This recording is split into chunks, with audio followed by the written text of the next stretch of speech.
Hi there. Welcome to Chapter 14 Ethics of Mass Media, which is a lot about the First Amendment, privacy, ethics, and a whole ton of other related issues.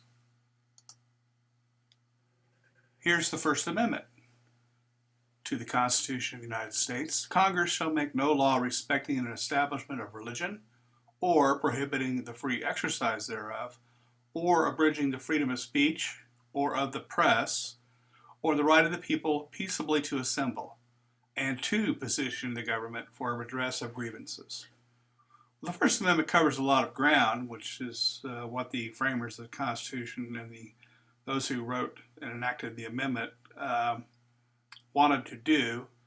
We're going to set aside the discussion of establishing of religion or prohibiting free exercise of religion. We're not going to talk about the right of people to assemble peaceably. We're not going to deal with petitioning the government for answers to their grievances. We're concerned mostly in this chapter about abridging the freedom of speech or of the press. The speech being, at the time, conceived as people who would make public speeches or print speeches in publications, and the press, the actual form of the media that was prevalent at that time, that disseminate those kinds of information. So it's helpful to have an establishment to establish the First Amendment before we proceed. So be sure you know this. Now, to simplify some things, first of all, that's a nice little woodcut graphic from way back. It says the tyrant's foe, the people's friend, and then a picture of an old type of pressure press that was used in those days. And I believe that came from a flag of a newspaper, maybe in Baltimore. The point was, if you are a tyrant, and largely they meant that as government or certain businesses, then newspapers in particular at that time were going to become your friend. They were going to fight back. They were going to stand up for the people who could be oppressed by those other forms. So, in general, the First Amendment guarantees freedom of expression and freedom of the press.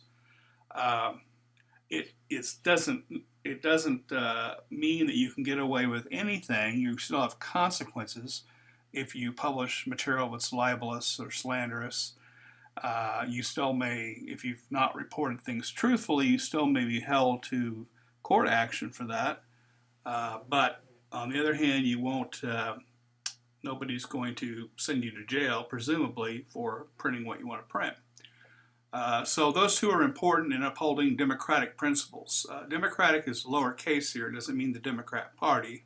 It just means the principles of democracy that the country was founded under and most people believe still exists under.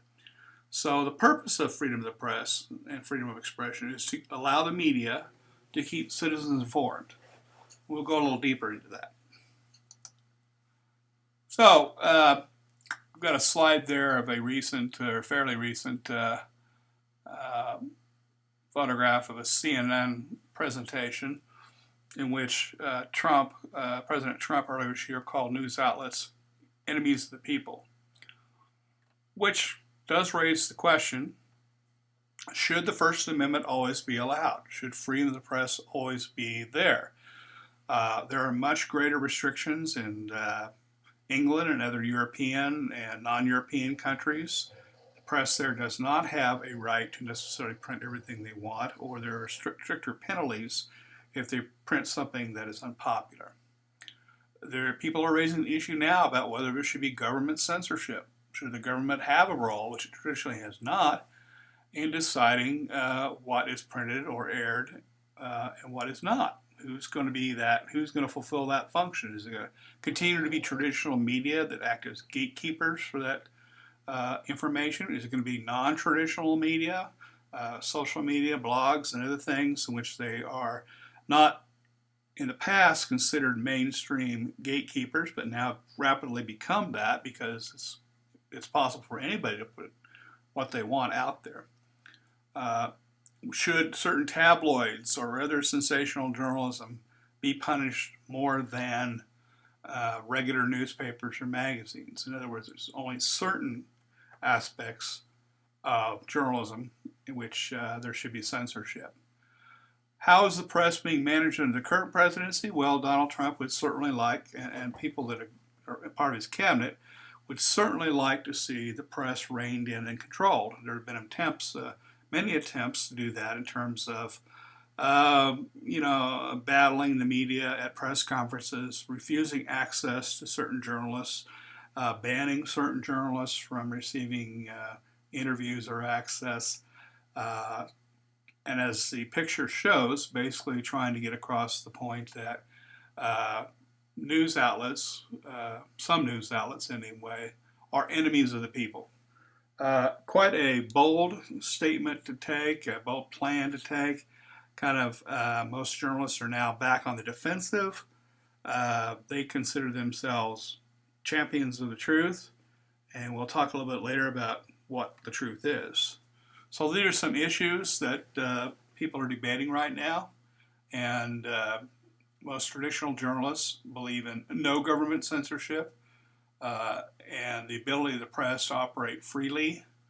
But the same types of people that got President Trump elected can tend to agree with him on some of these issues, that the government should have the right to clamp down on media.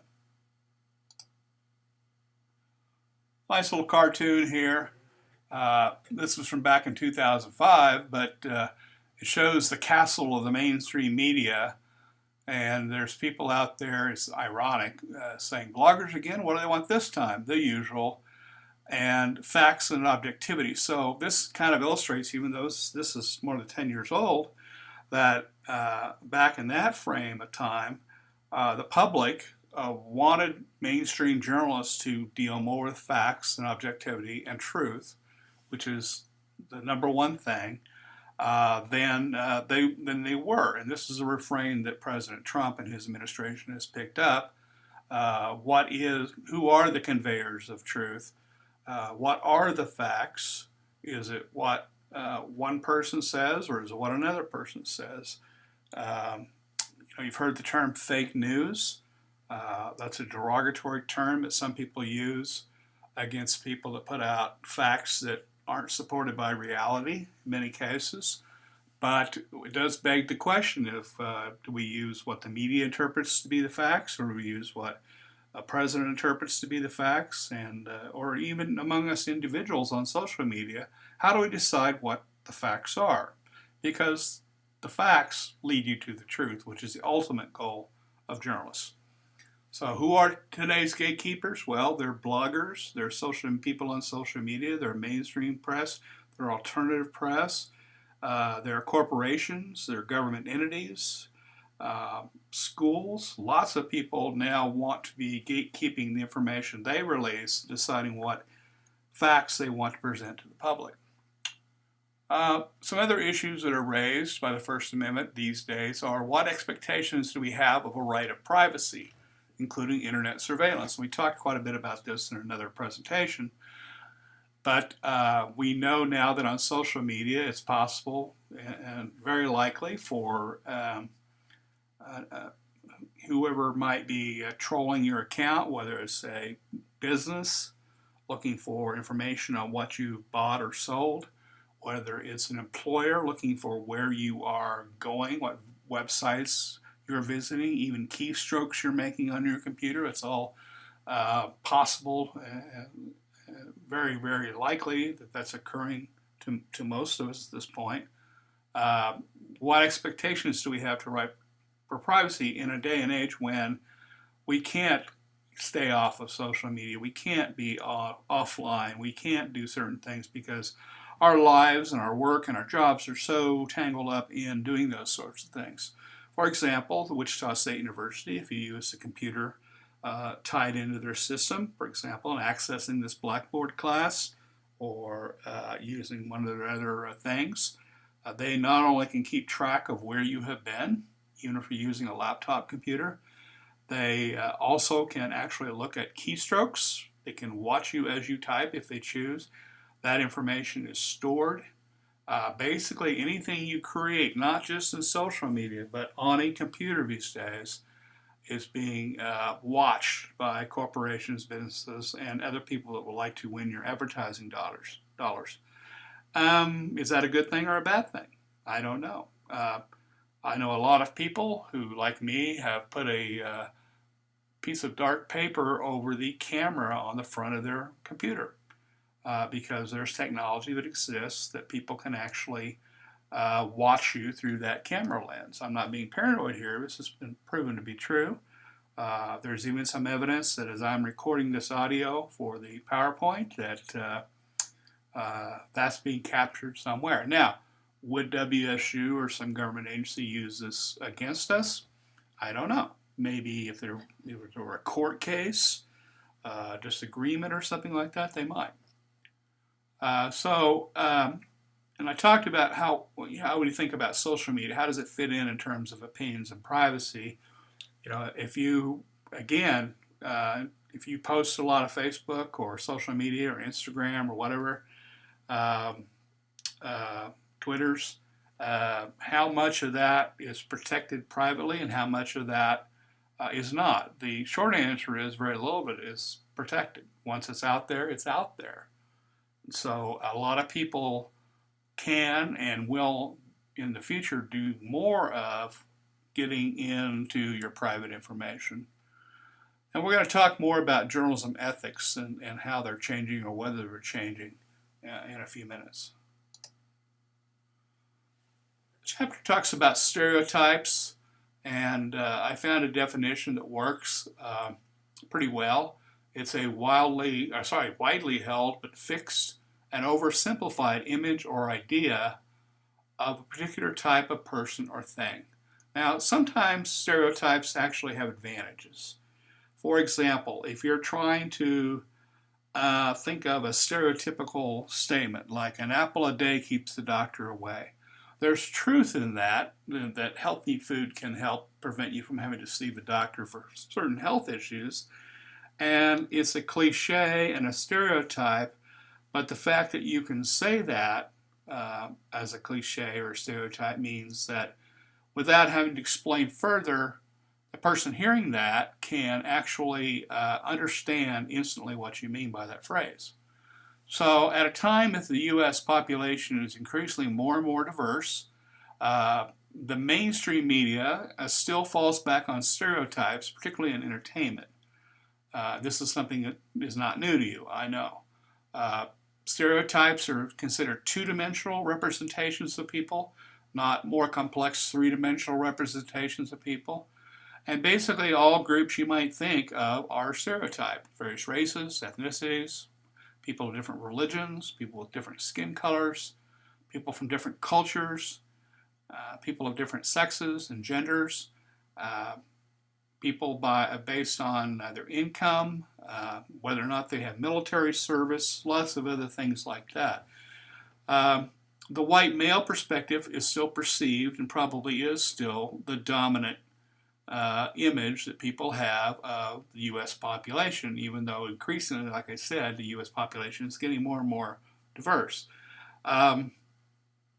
White males are also stereotyped. If you look at television, for example, and movies, they're often portrayed as kind of dumb,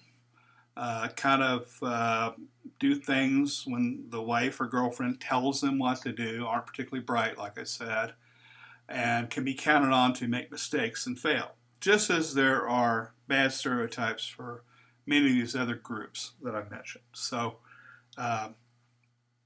everyone kind of suffers.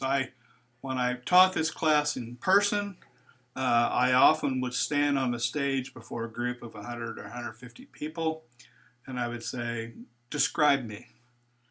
And we would be talking about stereotypes, and of course nobody wanted to say anything right away.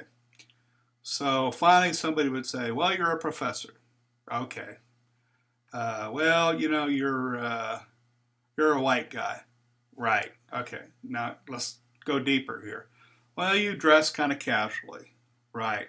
What do you want to say? What do you want to say? What do you want to say? And finally somebody would say, well, you're a little bit overweight. and they were trying to be kind, and I would say, no, I'm fat, I'm obese, I'm way over the amount of time I should weigh. A lot of people would say, well, you're obviously a Democrat because most professors are Democrats. I say, no, I'm not. So people have this, you can't judge a book by the cover thing, that people perceive people certain ways. And stereotypes, when they're presented in advertising and movies and in print reporting and broadcasting and public relations, generally are not a good thing, because you're basically judging or representing someone from a very two-dimensional, what do you look like on the surface kind of way. So this is why groups, including the ones I mentioned above and others, are seeing the need to fight for their identities to be treated fairly. Now, whether or not you think that is good or bad is up to you. Whether you agree with people that come out and want to discuss issues facing women or various races, people who have been, in their views, underrepresented, not empowered, held at a disadvantage, partially because of stereotypes and other situations. You may think that that's a great thing. You may think that's not such a great thing. But that's why we're seeing in the last few years this huge uptick in groups wanting to fight for their identities to be treated fairly. It's either it's women marching on Washington. It's men marching to try to get other men to be better fathers and husbands and brothers. It's various people from all races and styles. Syrians fighting to be admitted to the country, other people fighting deportation. This is why it seems like a very controversial time right now in our society, but it's partly because people are standing up, not just to stereotypes, but to other misrepresentations, and they want to be treated more fairly. Okay, the chapter also talks about sex cells, and I could have had some even more lurid photographs to put here, but I tried to keep it within reason. The first one is of two gay men showering, and I believe it was for a body wash ad or something like that. I've forgotten where I got that image. The second one is from a very controversial Carl's Jr. series of ads. They finally sort of have replaced these. It also, obviously shows her body, and parts of it are barely covered. And she's got kind of that wind-tossed hair. She's holding this huge hamburger. And the message is directly tied into a sexual message. They'll tell you size doesn't matter. She's lying. What they mean is the burger, but they also mean sex. And the catchphrase after the Carl's Jr.'s logo, it's going to get messy.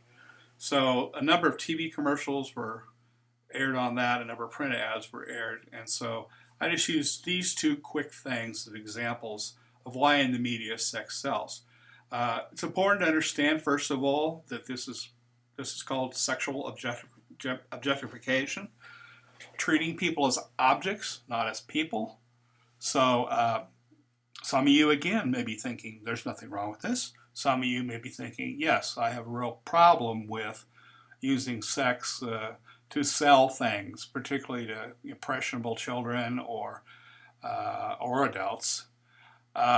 Primarily, the sex sells slogan is used in building advertisements, branding, and marketing, but it's also present, as you know, in movies, music, and magazines. Sex in publications as an attempt to sell more product and to sell more people into purchasing the product, the movie or the book or the whatever, is almost always portrayed unrealistically. How many people, I'm going to use women as an example because they're easier to find examples of, how many people really look the way some of these women are portrayed in sexually based ads. Children are particularly vulnerable to these kind of uncharacteristic, unrealistic expectations. In general, this is sort of a general statement, sexual content is more common in Europe than America, and was more widely accepted for a number of years and America still is a little behind. It's still considered a little prudish by most Europeans when it comes to ads and things like that. There's a lot of sexual innuendo, wordplay, and more graphic images in other newspapers, particularly in London and Britain and Australia and some other places like that. Just briefly, the only factoid I wanted to mention, the chapter talks about the Hays Code, which came out in 1934. Very restrictive thing that government code that really tried to get a handle and knock down attempts to use sex and lurid portrayals of people to help sell things. As the 1960s came along, it was phased out because there was a higher degree of comfortability among adults with the content, particularly the sexual content of some ads, movies, things like that. So that was replaced. This is primarily for movies by the motion picture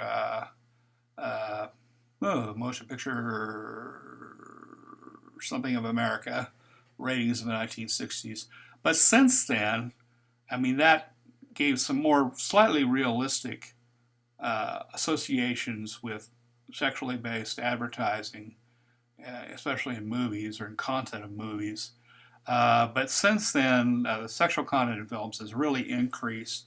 And, I'm not trying to sound like the old fogey, but stuff that passes for even G-rated movies nowadays would have been never seen by me as a child. It's considered too violent or sexist or obscene or just anxiety-ridden. I call this the death and life of newspapers, not the life and death of newspapers, because newspapers are in big trouble. I'm using newspapers as a primary example of journalists. These same problems affect broadcasters and lots of other representations of the media. I will say that I do draw a line between the term media, which can include lots of entertainment, and journalism, which can be entertaining, but it's primarily based on good reporting of factual, truthful information. So what's changed in newspapers is obviously the delivery of news has to be instantaneous these days.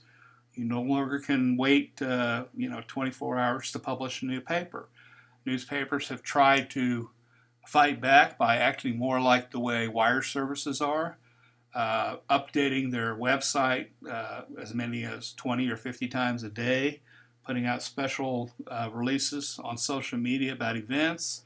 But obviously, when you're trying to rush things and you're trying to compete with broadcasts and social media, neither of which can be as often as accurate, accuracy of news accounts and newspapers can really suffer in the rush to be first and to get better ratings or give better ratings. Media revenues have been hurt by a decline in advertising. That's been going on now for a good 10 years. Newspapers can't get as many print ads, primarily because of the economic downturn of America. And online advertising just has not caught on in the news business. They don't sell many ads. They don't pay the same as print ads used to, and so that's a problem. Print media readers, especially newspapers, are getting older and dying off.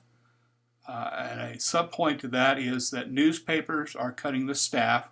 They're cutting payroll because that's usually the largest expense in any business, so they don't go out of business.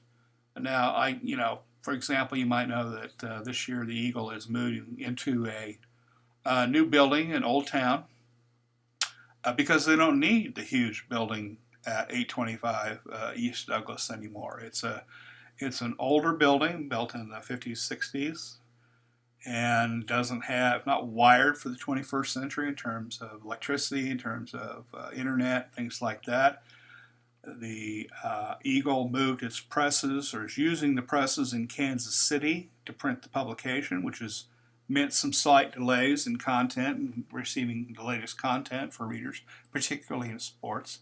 So they're consolidating and downsizing. The paper is still in Wichita, but because they have a staff of maybe 1/3 what they used to have when I worked there, And a lot of it can be done digitally. It's not done with huge mechanical layouts and analog forms of communication.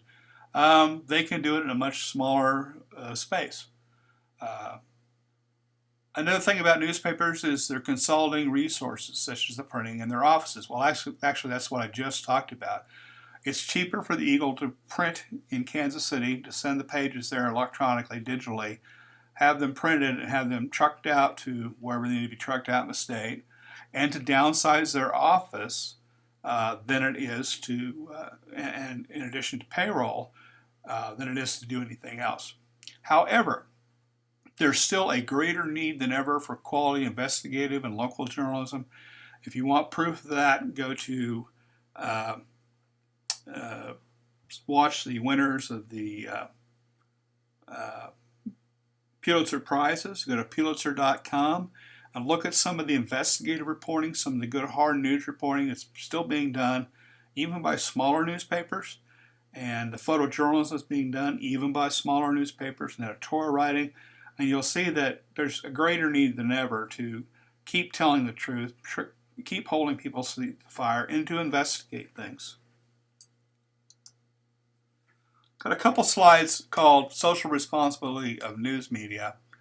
A definition of its use in the text from the Committee of Concerned Journalists is, news media is necessary, quote, to provide citizens with accurate and reliable information they need to function in a free society, end quote. It's a pretty good definition of what news media are supposed to do. And breaking that down quite a bit, they have an obligation, journalists do, to present news stories that inform and serve the needs of citizens. And to do that well, they need to have content that's accurate, presents issues in the proper context or background, why something's being done now as opposed to later, the history of an issue. And on editorial pages, to engage in criticism and analysis and to foster debate, sometimes through other things like town forums. Newspapers, news media have an obligation to present issues fairly. The balance of many viewpoints. TV stations sometimes say, we got two sources for our news. A lot of print journalists laugh at that because a lot of stories in print have multiple sources, multiple viewpoints. And the idea is to present as much information as you can and then let the reader decide what to make of it, what point of view they want. As far as presenting issues fairly, that also includes not engaging in sensationalism. We know it happens, particularly at tabloid publications, and not showing any favoritism. Journalists are often offered freebies or bribes to cover an issue a certain way, and ethical journalists don't do that.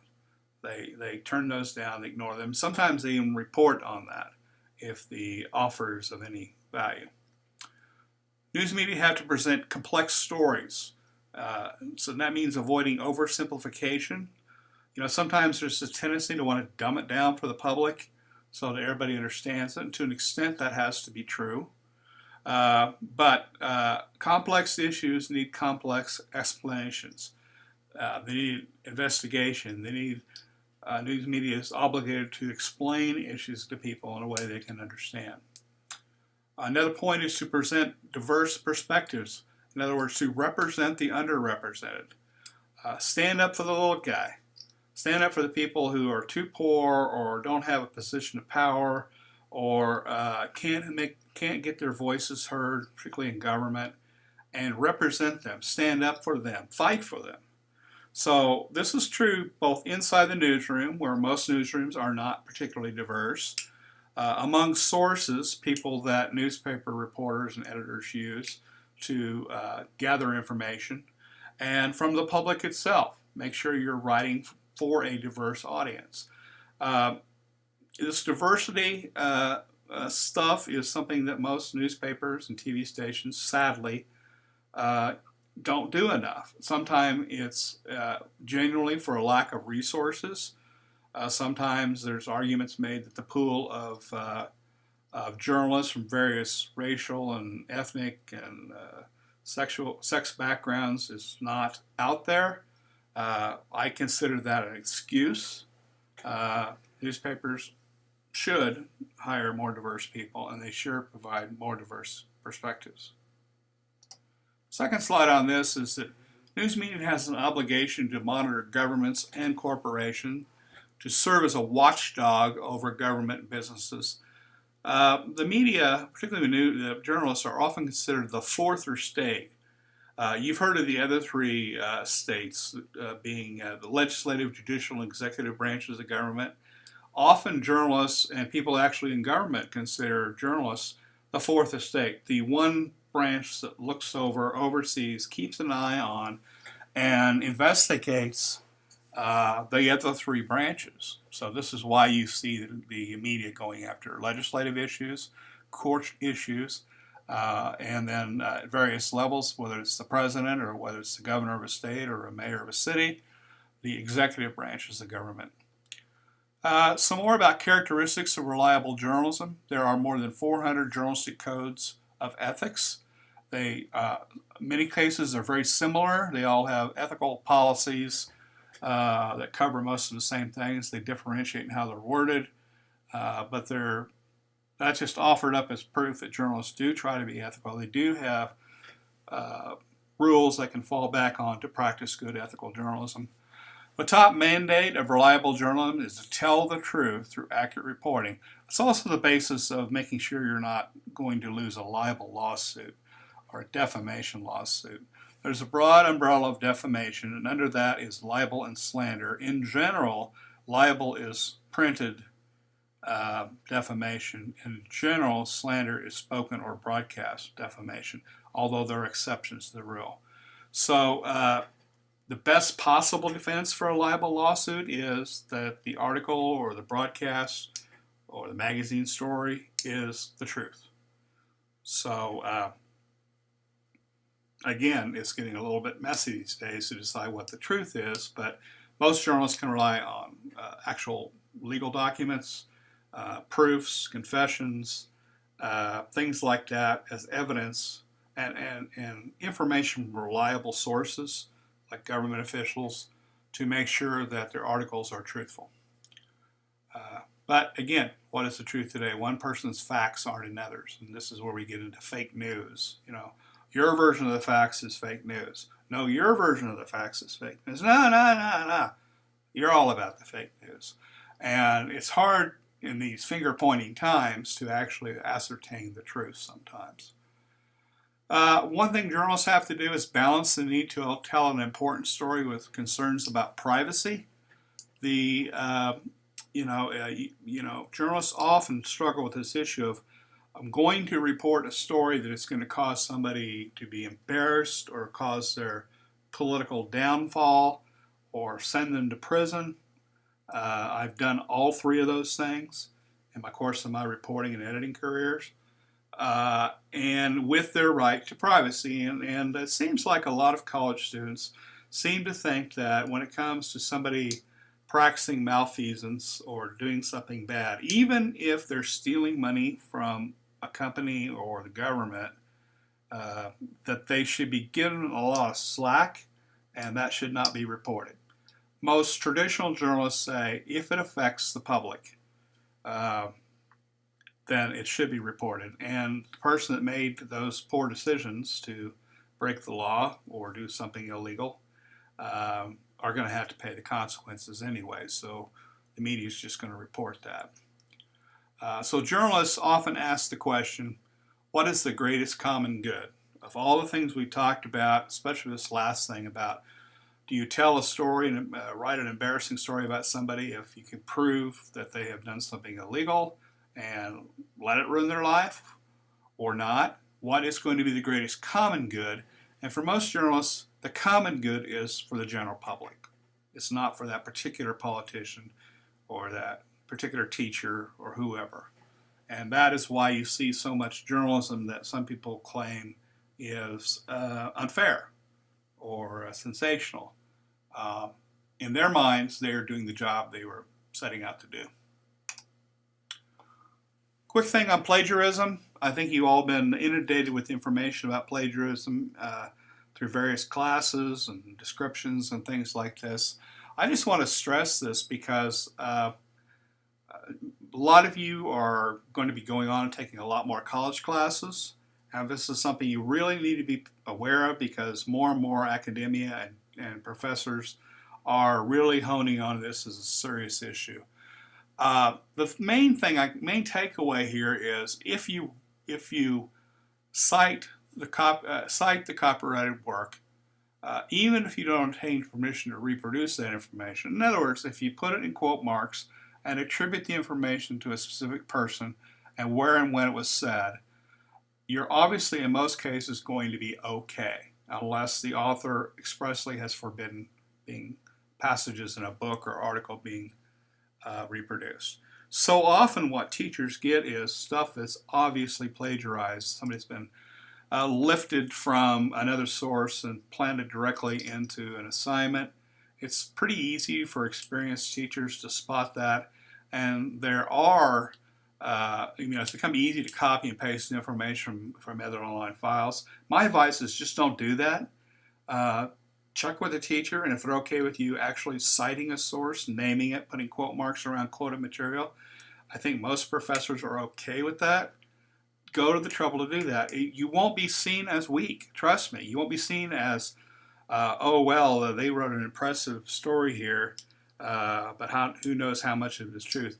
By quoting your sources or citing your information, you're actually showing professors that you care enough about following plagiarism law to do the right thing. And I am always much more impressed with a student who doesn't try to pass off somebody else's words as their words, doesn't try to fabricate information. And there are obviously programs out there that teachers use to ferret out those passages. I have my own techniques. They're not particularly hard to use. There may have been instances in some of the blog entries, for example, this semester where people plagiarized. But the truth of the matter is that it will only bring you into a world of hurt. And I'm sure that quite a few of you know, and if you don't, that there are so-called paper mills that are sometimes free, sometimes they're very inexpensive, in which you can go online and you can either get for free or purchase for just a small amount of money papers written on particular topics. And sometimes the students will take those papers, put their name on them, rewrite them a little bit, and pass them off their own work. I am going to implore you, not only for this class, but for future classes you take in communication or anywhere, that make sure you cite content that is not your own work, and in whatever format a teacher might want, whether it's in the body of a story like journalists do, whether it's as footnotes or in a bibliography or reference page at the end. Please, please, please give that information a source. I mean, think about it, and this is why musicians get all upset when people illegally download their songs and albums, is because they're stealing. I mean, you're stealing, if you do that, essentially copyrighted information. It's a different sort of concept than plagiarism, and a lot of people seem to think that that's okay to steal free music.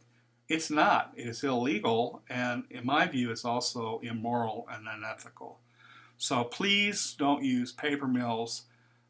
Please don't copy and paste without attribution or sources, and you will end up with a much happier career at college.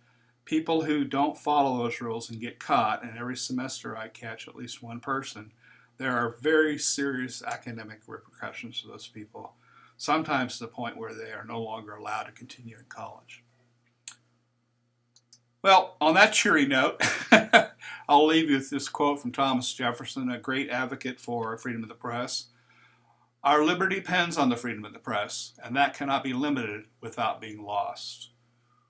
And his point obviously is, if you allow people to censor the press, you will lose freedom of the press, and other people will decide for you what information should be distributed and in what form and what it should say. Thanks a lot, folks.